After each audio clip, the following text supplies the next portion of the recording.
Саған рахмет айтпаған адамға ренжіп жүрсіз бе? Ренжімей қойыңыз. Өйткені ол адам Құдайға шүкір етпейтін адам. Хадисте келеді, адамға рахметі жоқтың Құдайға шүкіршілігі жоқ дейді. Сондай бір адамдар бар. Бір тамшы су берсеңіз, өмір бойы риза болып өтеді. Ал кейбір адамдар бар, бүкіл мұхитты берсеңіз де қалыпты нәрсе деп қабылдайды. Өйткені ол адамның жүрегінде шүкіршілігі жоқ.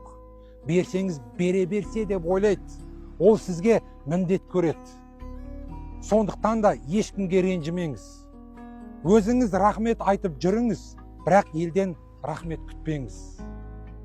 Алла тағала Құран-ы Кәрімде егер шүкір етсеңдер, арттыра беремін, ал қарсы келсеңдер, азабым тым қатты дейді.